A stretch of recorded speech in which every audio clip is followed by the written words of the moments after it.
இன்னைக்கு நம்ம வீடியோல எதை பத்தி பார்க்க போறோம் அப்படின்னா ஸ்ப்ளெண்டர் பிளஸ் ஓட இன்ஜினை எப்படி ஓவரால் பண்றதுங்கிறத தான் பார்க்க போறோம். அது மட்டும் இல்ல, இதுல இன்னொரு விஷயம் என்ன அப்படின்னா, இந்த வீடியோ வந்து full and full for customers. ஆக்சுவலா கஸ்டமர்ஸ் வந்து தன்னோட வண்டியை வந்து மெக்கானிக்ஸ்ட வேலைக்கு கொடுக்கும் பொழுது இன்ஜின் வேலை அப்படின்னு சொல்லுவாங்க. இன்ஜின் வேலைன்னா மெக்கானிக்ஸ் என்னென்னலாம் பண்றாங்க, எதெல்லாம் பண்றதுனால ஒரு இன்ஜின் வேலையோட வந்து பில் அமௌண்ட் வந்து 7 ரூபாயில இருந்து 8 ரூபா வருது, அதாவது 7,000 to 8,000 வருது அப்படிங்கிற விஷயத்தெல்லாம் வந்து இந்த வீடியோவை பாத்தீங்கன்னா தெரிஞ்சுக்கலாம். அது மட்டும் இல்ல, மெக்கானிக்ஸ்க்குமே இந்த வீடியோ வந்து ஒரு நல்ல டிப்ஸா இருக்கும். ஏன் கேட்டீங்கன்னா, நம்ம இன்ஜின் வேலை பார்க்கும்போது எதெல்லாம் வந்துட்டு கவனிக்கணும் அப்படிங்கிற ஒரு விஷயத்தை இதுல வந்து நாங்க மென்ஷன் பண்ணிருக்கோம். சோ வாங்க நம்ம வீடியோக்குள்ள போகலாம். இன்ஜின் அசம்பிள்னு வந்துட்டாலே முதல் விஷயமா அந்த இன்ஜினோட கேசஸ் வந்துட்டு பக்காவா வாட்டர் வாஷ் வச்சு கிளியர் பண்ணணுங்க. ஏன் அப்படின்னா, அந்த இன்ஜின் கேஸ்க்குள்ள வந்துட்டு பர்ரு, அதே மாதிரி இந்த ஆயிலோட செடிமெண்ட், டஸ்ட் எல்லாமே இருக்கும். அதனால பக்காவா வாட்டர் வாஷ் பண்ணிட்டு சின்ன சின்ன ஹோல்ஸ், இடுக்கு எல்லாத்துலயுமே வந்துட்டு ஏற வச்சு நீட்டா ஏர் அடிச்சு அந்த தண்ணி எல்லாத்தையுமே வெளியேற்றிடணும். அதுக்கு அடுத்தபடியா நம்ம என்னென்ன பொருட்களை ஃபுல்லாவே இந்த இன்ஜின் அசம்பிள் பண்ண போறோமோ அதை ஃபுல்லாவே நல்லா நீட்டா கெரோசின் அல்லது பெட்ரோல் வச்சு கிளீன் பண்ணிட்டு வேஸ்ட் வச்சு நீட்டா தொடச்சிட்டு இந்த மாதிரி ஒரு ஆர்டரை அடுக்கி வச்சிட்டீங்க அப்படின்னா உங்களுக்கு இன்ஜின் அசம்பிள் பண்றதுக்கு பீஸ்ஃபுல்லாவும் இருக்கும். பிளஸ் வந்துட்டு அதுல என்னென்ன பொருட்கள் எல்லாம் மாத்தணும் அப்படிங்கறத நீங்க விஷுவலாவும் ஈஸியா பாத்துக்கலாம். அதுக்கு அடுத்தபடியா வேஸ்ட் பாக்கெட் கண்டிப்பா ஒண்ணு வேணும். இன்ஜின் வந்துட்டு சுத்தமா நீங்க அசம்பிள் பண்ணணும் அப்படின்னா அதற்கு முதல் விஷயமா உங்களோட கை சுத்தமா இருக்கணும். அதுக்கு அடுத்து பாத்தீங்கன்னா, இந்த இன்ஜின் கேசஸ்ல இந்த கேஸ்கெட்டோட அந்த சின்ன சின்ன பிசர்லாம் அங்கங்க ஒட்டி இருக்கும். அதை ஃபுல்லாவே இந்த மாதிரி நீட்டா கிளியர் பண்ணி கத்தி வச்சு சுரண்டி எடுத்துடணும். அப்பதான் வந்துட்டு உங்களுக்கு அந்த கேஸ்கெட் வச்சு நீங்க மேல லாக் பண்ணும் பொழுது இன்ஜின் ஆயில் லீக் ஆகாது. இதுதான் பாருங்க கியர் அசம்பிளி. உள்ளுக்குள்ள கியர் எப்படி வந்துட்டு லிஃப்ட் ஆகுது அப்படிங்கறத உங்களுக்கு ஒரு சின்ன விஷுவலா காட்டுறேன். நான் மறுபடியும் சொல்லிடுறேன், இந்த வீடியோ வந்துட்டு மெக்கானிக்ஸ்க்கான வீடியோ இல்ல, இந்த வீடியோ வந்து ஒரு கஸ்டமர்ஸ்க்கான வீடியோ. சோ பாருங்க, இப்படிதான் first gear, second gear, third gear எல்லாம் சேஞ்ச் ஆகும். இதுக்கு பேரு தான் கியர் செலக்டர். இந்த கியர் செலக்டர் ரொட்டேட் ஆச்சுன்னா இந்த ரெண்டு கியருமே ஒன்னோட ஒண்ணு மெர்ஜ் ஆகிறத பொறுத்து ஸ்பீடு மாறும். அதுக்கு அடுத்து கிக்கர் ஷாஃப்ட போட்டுக்கிறோம். இதுதாங்க connecting rod. Connecting rod seize ஆயிடுச்சுன்னு சொல்லுவாங்க. சோ அதுக்கு பேரு இதுதான். கிராங்க் ஷாஃப்ட்ல நான் பிடிச்சிருக்கேன் பாத்தீங்களா, அதுக்கு பேரு தான் கனெக்டிங் ராடு. சோ ரெண்டு பியரிங்குமே நம்ம சேஞ்ச் பண்ணியாச்சு, புது பியரிங்ஸ். இப்ப சுத்துது பாத்தீங்களா, இந்த சுத்துறதுக்கு பேர் தாங்க கனெக்டிங் ராடு. இந்த கனெக்டிங் ராடு தான் புதுசு போட்டு லேத்துல கொடுத்து வேலை பார்த்துட்டு கொண்டாந்துருக்கோம். சோ இந்த கனெக்டிங் ராடு வந்துட்டு இப்ப கிராங்க் ஷாஃப்ட் ஃபிட் பண்ணியாச்சு. இந்த கிராங்க் ஷாஃப்ட் கரெக்டா ஃபிட் ஆயிருக்காங்கிறத ஒரு சின்ன விஷயத்தை வச்சு தெரிஞ்சுக்கலாம். இந்த கனெக்டிங் ராடோட பொசிஷன் வந்து இந்த கேஸோட பாதிக்கு பாதி சரியா இருக்கும். அப்படி இருந்துச்சுன்னா கரெக்டா ஃபிட் ஆயிருக்குன்னு அர்த்தம். அதுக்கு அடுத்தபடியா இந்த எல்லா கியர்ஸ்க்குமே நம்ம என்ன செய்யறோம் அப்படின்னா, ஒரு பியூரான இன்ஜின் ஆயில ஒரு சின்ன கேன்ல ஊத்திட்டு அதுக்கு ஃபுல்லாவே லூப்ரிகேஷன் பண்றோம். ஏன் அப்படின்னா, இனிஷியலா வந்துட்டு இன்ஜின் அசம்பிள் பண்ணிட்டு வண்டியை கிக் பண்ணி பார்க்கும்போது இந்த லூப்ரிகேஷன் கொஞ்சம் சப்போர்ட்டா இருக்கும். இப்ப பாருங்க, ஜெனியூனா வந்துட்டு பேஸ்ட் எல்லாம், இன்ஜின் பேஸ்ட் எல்லாம் போட்டு அதுக்கு மேல வந்துட்டு கேஸ்கெட் வச்சிடறோம். முடிஞ்ச அளவுக்கு கேஸ்கெட் வந்துட்டு ஓய் கேஸ்கெட் யூஸ் பண்ணுங்க, ஆயில் லீக் வந்து கம்ப்ளைண்ட் வராது. சோ இந்த கேஸ்லயுமே இதே மாதிரி இன்ஜின் பேஸ்ட போட்டுட்டு இப்ப இந்த ரெண்டு கேஸுமே வந்துட்டு லாக் பண்றோங்க. இவ்வளவுதான். சென்டர் இன்ஜினுக்குள்ள என்னென்ன விஷயம் இருக்குன்னா, முதல் விஷயம் கியர் அசம்பிளி, ரெண்டாவது விஷயம் கிக்கர் ஷாஃப்ட், மூணாவது மெயினான விஷயம் கிராங்க் ஷாஃப்ட். இவ்வளவுதான் ஒரு சென்டர் இன்ஜினுக்குள்ள இருக்கும். சோ இந்த ரெண்டு கேஸுமே மூடியாச்சு. மூடிட்டு நம்ம என்ன பண்றோம் அப்படின்னா, சுத்தி வரக்கூடிய எல்லா போல்ட்டையும் போட்டுறோம். டைட் ஓரளவுக்கு வச்சாலே போதுமானது. ஏன்னா ரொம்ப காட்டுத்தனமா போட்டு முறுக்கிட்டுலாம் ஏத்த தேவையில்ல. ஏன் அப்படின்னா, நம்ம ஏற்கனவே பேஸ்ட் கேஸ்கெட்லாம் வந்து பக்காவா போட்டுக்கனால டைட் ஜென்யூனா டைட் வச்சா போதும். பாருங்க, இந்த கிக்கர் ஷாஃப்ட் ஒரு சின்ன கோடு இருக்கு பாத்தீங்களா, அந்த கோடும் இந்த கிக்கர் லிப்டர்ல வரக்கூடிய அந்த புள்ளியும் சேம் அலைன் ஆகிற மாதிரி போட்டோம் அப்படின்னா தான் கிக்கர் கரெக்டா ஒர்க் ஆகும். இல்ல அப்படின்னா இந்த கிக்கரோட ஸ்ப்ரிங் உடையறதுக்கு நிறைய வாய்ப்பு இருக்கு. அதுக்கு அடுத்தபடியா கியர் லிப்டர் உள்ளுக்குள்ள போட போறோம். இந்த ரெண்டு எட்ஜுமே வந்துட்டு கரெக்டா இருக்கணும். இதுல சிறுசா எதுவும் உடஞ்சிருந்துச்சுன்னா கூட கியர் வந்து இந்த கடிச்சு விழுகக்கூடிய கம்ப்ளைண்ட் வரும். அதாவது கியர் வந்து ஸ்மூத்தா விழுகாது. சோ இதுல கரெக்டா இருக்கு, செக் பண்ணியாச்சு. அதுக்கு அடுத்தபடியா இந்த கியர் லிப்டர்னு வரக்கூடிய ஒரு விஷயம் இருக்கு. இந்த கியர் லிப்டர் இந்த வண்டியில வந்தது வந்து ரொம்ப வந்து அலன்றுச்சு. அதனால நம்ம புதுசு வாங்குறோம். பாருங்க எந்த அளவுக்கு அலன் இருக்குன்னு. சோ புதுசா செக் பண்ணி பார்க்கும்போது அந்த அளவுக்கு கம்ப்ளைண்ட் இல்ல. அதனால இது ஜஸ்ட் ஒரு 90 ரூபா தான் வரும். இதையும் நம்ம கம்பல்சரி மாத்தியே ஆகணும். இப்ப இது ரெண்டுமே வந்துட்டு சரியா இருந்துச்சு அப்படின்னா நமக்கு வந்துட்டு கியர் எந்த விதமான ட்ரபிளும் இல்லாம கரெக்டா விழுகும். அதுக்கு அடுத்து பாருங்க, ஒரு வாசரை போட்டுட்டு இங்கிட்டு ஒரு கியரை போட்டுட்டு கிளட்ச் அசம்பிள் பண்ண ஆரம்பிச்சிடுறோம். சோ கிளட்ச் அசம்பிளி உள்ள போட்டுட்டு அதுக்கு ஒரு புஷ்ஷ போடுறோம். அதுக்கு மேல ஒரு வாசரு, அதுக்கு மேல ரெண்டு கட்டு வாசரு, அந்த கட்டு வாசரை லாக் பண்றதுக்கு ஒரு வாசரு. கிளட்ச் சைடு இவ்வளவுதாங்க, பெரிய விஷயமே கிடையாது. ஆனா கண்டிப்பா பழைய கிளட்ச் பிளேட் ஸ்டீல் பிளேட்டை போடவே கூடாது. அதுக்கு முன்னாடி இந்த கிளட்சோட ஹப் எப்படி இருக்குன்னு செக் பண்ணிக்கணும். சோ கிளட்சோட ஹப் இந்த வண்டியில நல்லா இருந்துச்சு. So clutch plate steel plate மட்டும் ஹீரோ ஓயில வாங்கி போட்டாச்சு. ஏன் அப்படின்னா, கிளட்ச் பிளேட் ஸ்டீல் பிளேட் பழசையே போட்டோம்னா நம்ம இன்ஜின் வேலை பார்த்ததுக்கே பிரயோஜனம் இல்லாம போயிடும். ஏன்னா கிளட்ச் பிளேட் ஸ்டீல் பிளேட் பழச போட்டோம்னா அந்த பெர்ஃபார்மன்ஸ் வந்துட்டு நீங்க இன்ஜின் வேலை பார்த்துட்டு ஓட்டுற பெர்ஃபார்மன்ஸ் மாதிரியே இருக்கவே இருக்காது. அதனால தயவு செய்து கிளட்ச் பிளேட் வந்துட்டு ஒரு 350 ரூபா வரும், ஸ்டீல் பிளேட் வந்துட்டு ஒரு 120 ரூபா வரும். சோ அதை மட்டும் கம்பல்சரி மாத்திக்கோங்க. அதே மாதிரி இந்த கிளட்ச் ஹப்புக்கும் இந்த கியருக்கும் இடையில ஏதாச்சும் ஒரு ஷேக் இருக்கான்னு செக் பண்ணிக்கிறது நல்லது. ஏன்னா ஷேக் இருந்துச்சுன்னா உங்களுக்கு இன்ஸ்டன்டான பிக்கப் கிடைக்காது. அதனால இந்த கிளட்ச் ஹப்புக்கும் அந்த கியருக்கு இடையில ஷேக் இருக்கான்னு செக் பண்ணிக்கோங்க. கம்பல்சரி இந்த கிராங்கோட ஆயில்ஸ் எல்லாம் மாத்திருங்க. மாத்தாம விட்டோம்னா இந்த சென்டர் கிராங்க் மட்டுமே தனியா சீஸ் ஆறதுக்கு ஃபியூச்சர்ல வாய்ப்பு இருக்கு. அதனால கம்பல்சரி மாத்திருங்க. அதே மாதிரி இந்த கிளட்ச் சைடு வரக்கூடிய இந்த பியரிங் வந்து ஒன்ஸ் செக் பண்ணிக்கோங்க.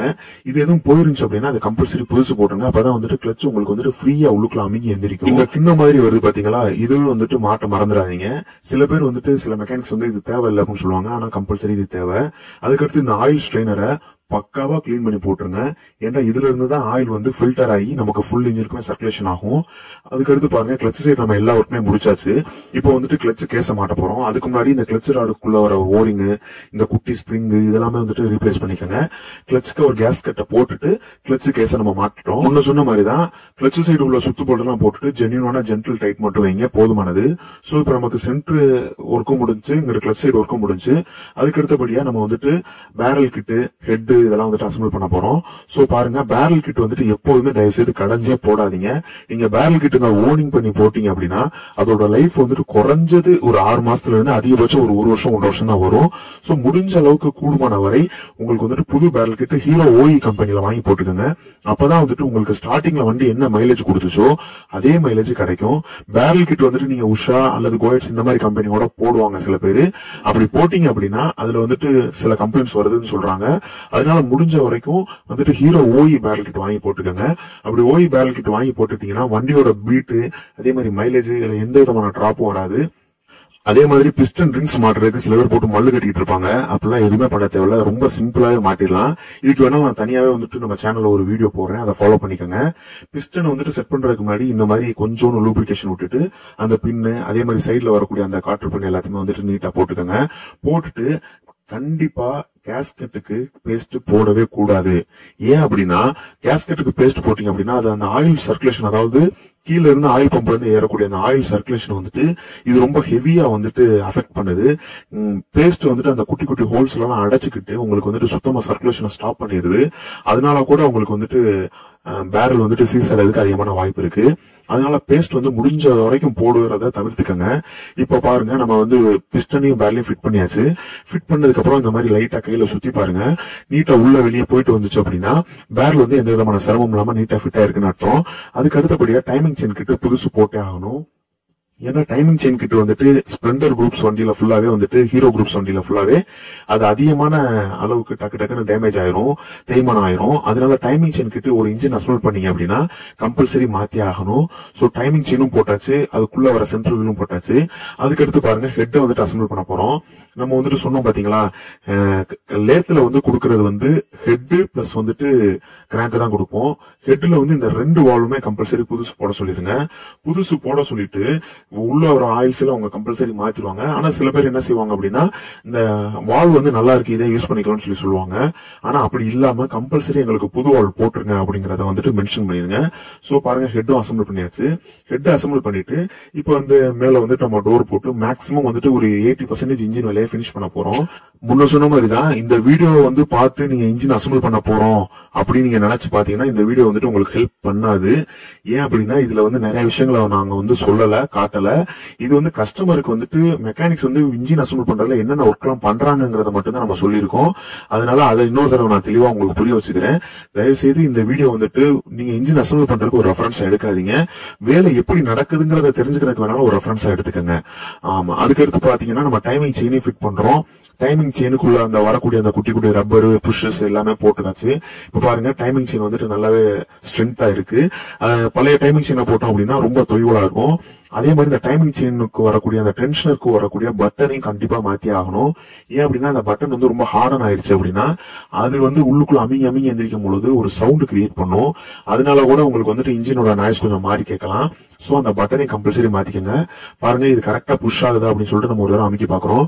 இதனுடைய சஸ்பென்ஷன் எல்லாம் கரெக்டா இருக்கு. இப்போ வந்துட்டு மேல வந்து டைமிங் பிளேட் மாத்த போறோம். அதை மாத்துறதுக்கு முன்னாடி அதுக்குள்ள ஒரு ஆயில் சீல் எல்லாத்தையுமே கம்பல்சரி மாத்திக்கணும். அதே மாதிரி அதுக்குள்ள வந்துட்டு ஒரு ஓரிங் வரும். அந்த ஓரிங் வந்துட்டு நீங்க மாத்திக்கிட்டீங்கன்னா தான் உங்களுக்கு வந்துட்டு ஆயில் லீக் கம்ப்ளைண்ட் வராம இருக்கும்.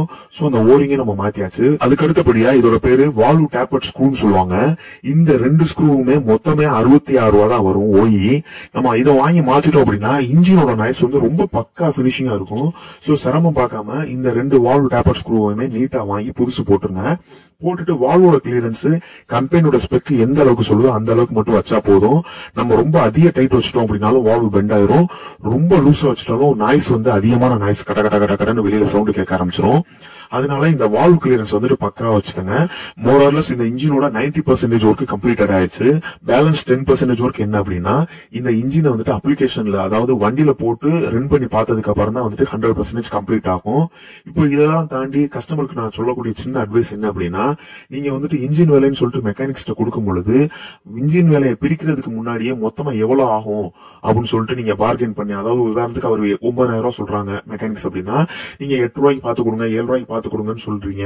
அதுக்கு அவங்க ஓகே சொல்லிட்டாங்க அப்படின்னா இன்கேஸ் பிரிக்கும் பொழுது அதிகமான ப்ராப்ளம்ஸ் உள்ளுக்குள்ள இருக்கும் பொழுது அவங்க அந்த 7,000 ரூபாய்க்குள்ளேயே உங்களுக்கு வந்துட்டு வேலையை பார்த்து கொடுக்க ட்ரை பண்ணுவாங்க.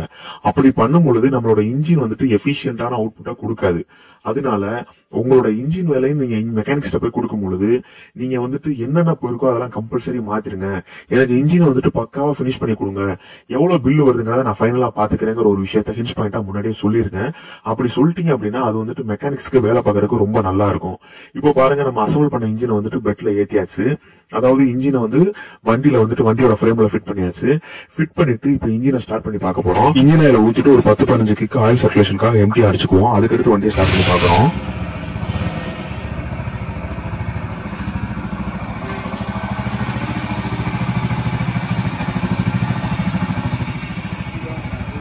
வண்டியோட பீட் வந்துட்டு ரொம்பவே நல்லா இருக்கு.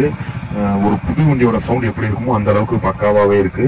மத்தபடி எக்ஸ்ட்ரா நாய்ஸ் எதுவுமே வண்டியில இருந்து வரல. பாத்துக்கங்க, இதுதான் வந்து நம்ம இன்ஜின் அசம்பிள் பண்ண வண்டியோட ஃபைனல் அவுட்புட். ஸோ ஸ்ப்ளெண்டர் பிளஸோட இன்ஜின் வேலை, கம்ப்ளீட் இன்ஜின் வேலை என்னங்கிறத இந்த வீடியோல நான் காட்ட ட்ரை பண்ணியிருக்கேன்.